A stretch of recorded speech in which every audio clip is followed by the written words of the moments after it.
selalu dihauli atau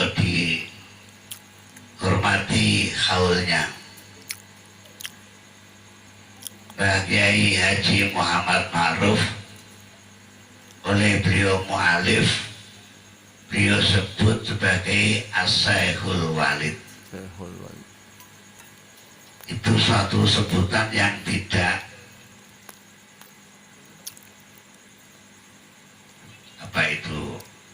tidak ngawur. Memang ada nilai-nilai tersendiri, utamanya termasuk bagi sholawat bagi dia dan juga bagi para pengamal sholawat bagi dia.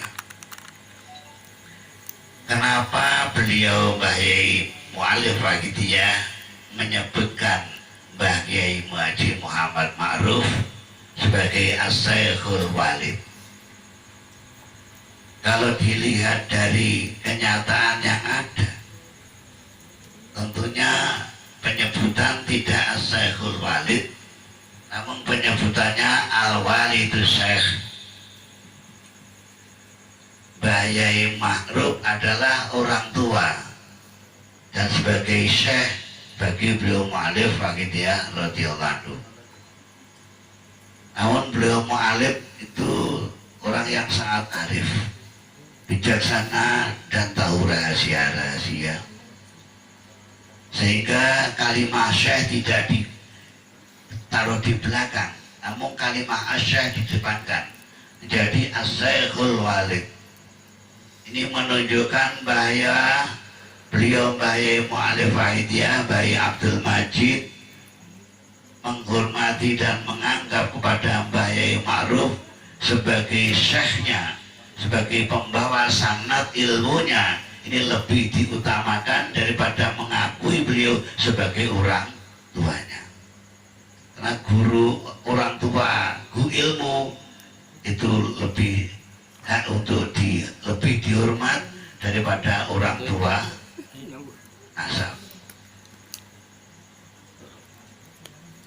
Mbah Kiai Muhammad Ma'ruf, sedang kita buka rahasianya karena ini menyangkut dengan kesyukuran kita kepada Allah terhadap beliau-beliau, dan juga akan kita ketahui dari mana sanad ilmunya Mbah Kiai secara kasbi, secara lahiri. Zaman sekarang di kalangan umat Islam Indonesia khususnya sedang rame-ramenya untuk mencari sanadnya guru. Guru mungkin di sanad ora toh sing mutasil pada Rasulullah SAW. Ini sedang rame-rame ini. Untuk para pengamal Wahidiyah kadang menjadi kecil hati, jadi melu Wahidiyah yang sanati ora guru nih sampai pada Rasulullah SAW disebutkan dengan sanatnya, sanat keilmuan.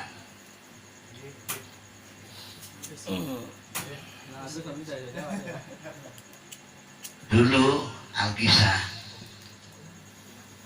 di desa Badalaru,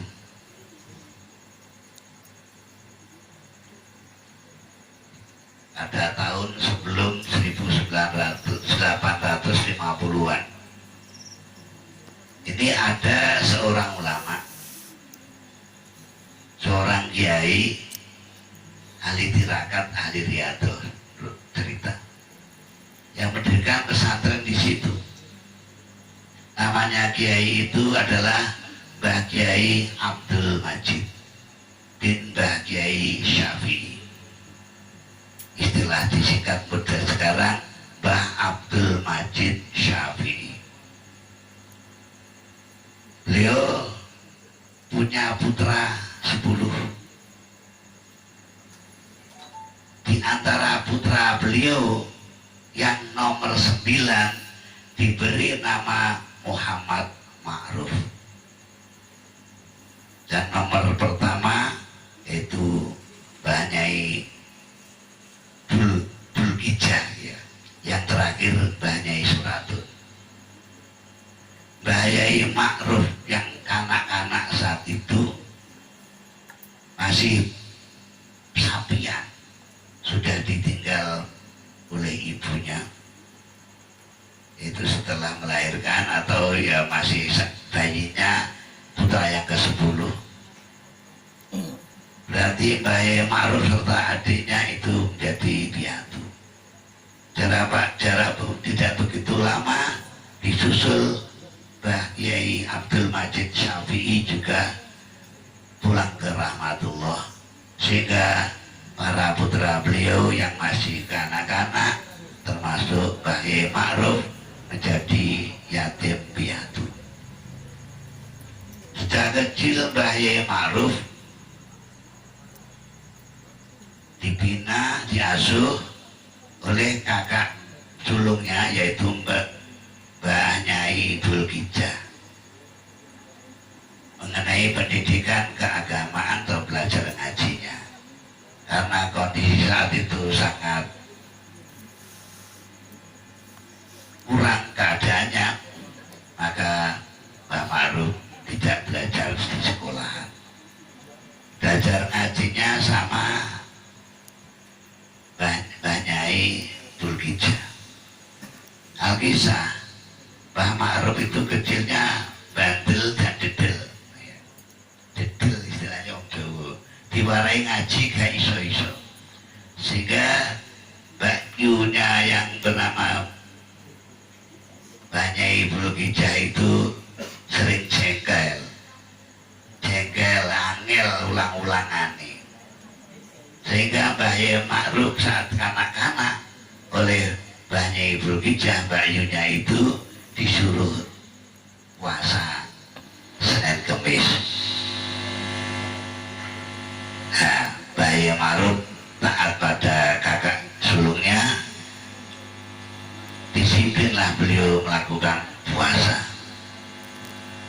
Namun suatu keajaiban, setelah melakukan riyadhah terus puasa masih kanak-kanak,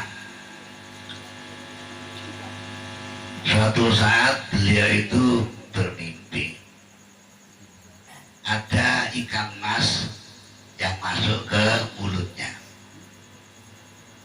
atas ditelan. Namun anehnya setelah bangun dari tidurnya membuka Al-Quran itu bisa baca, bahwa riwayat banyak yang hafal atau hafal Al-Quran. Paginya bilang sama Mbak Yu, aku bisa maca Quran. Anak kecil kan seneng.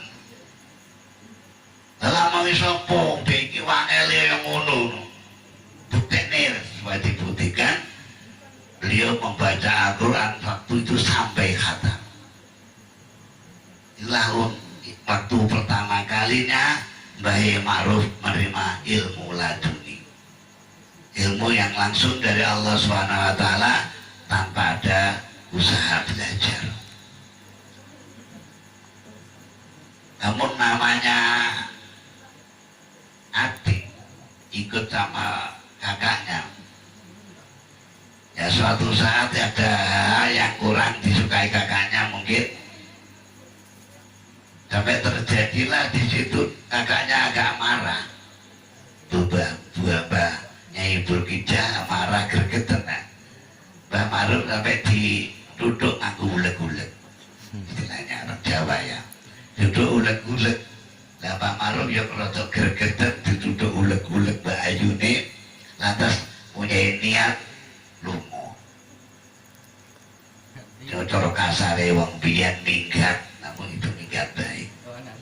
Perginya Mbah Ma'ruf itu ke Cepoko, Grebek, Nganjuk untuk mondok di beliau Mbah Kiai Mokhtar bin Ali Imron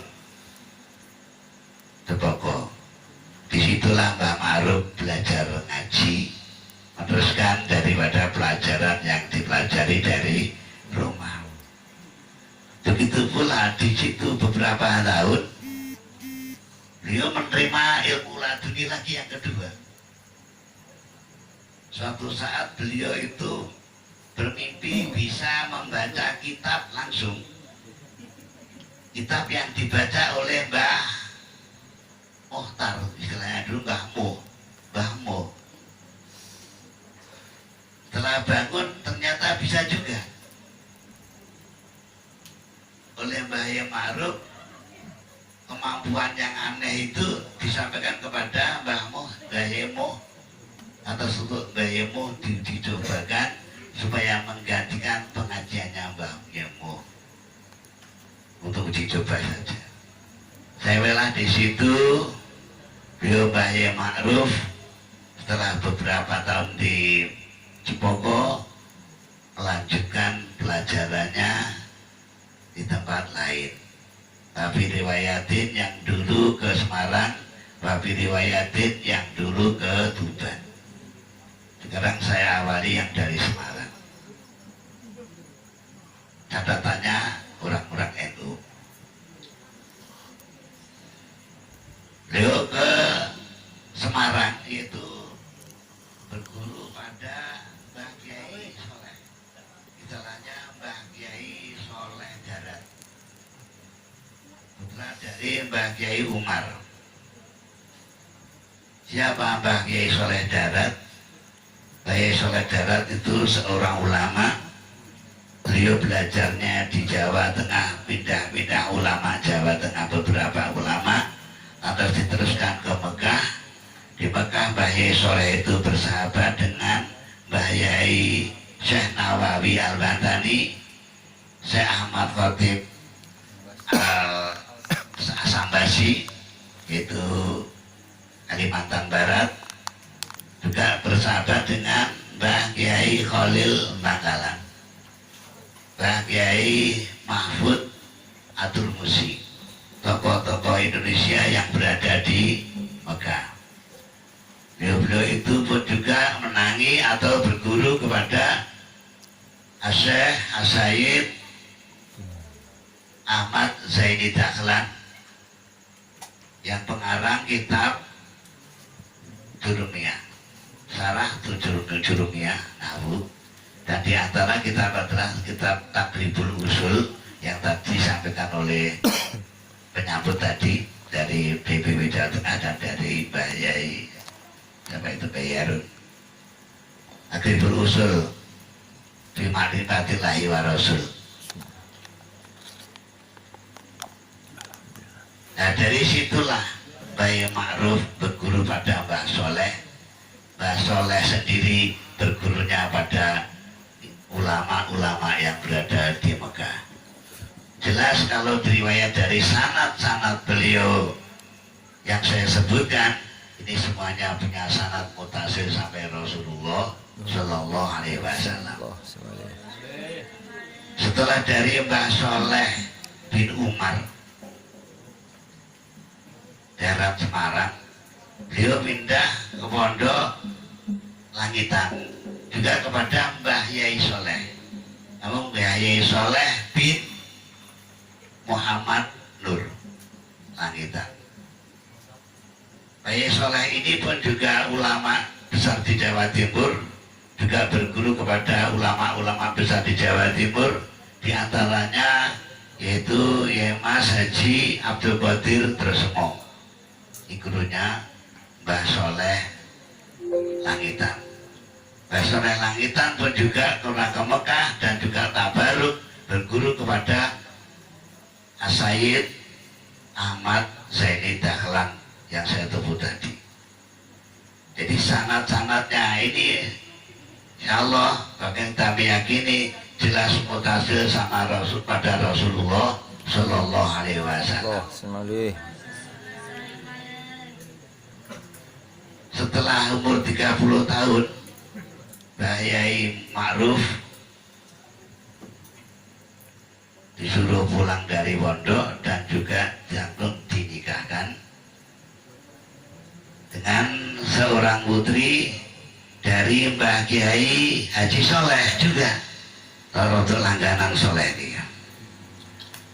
Di mertuanya Mbah Yai Soleh, guru yang kedua juga Mbah Yai Soleh, guru ketiga tadi juga Mbah Yai Soleh.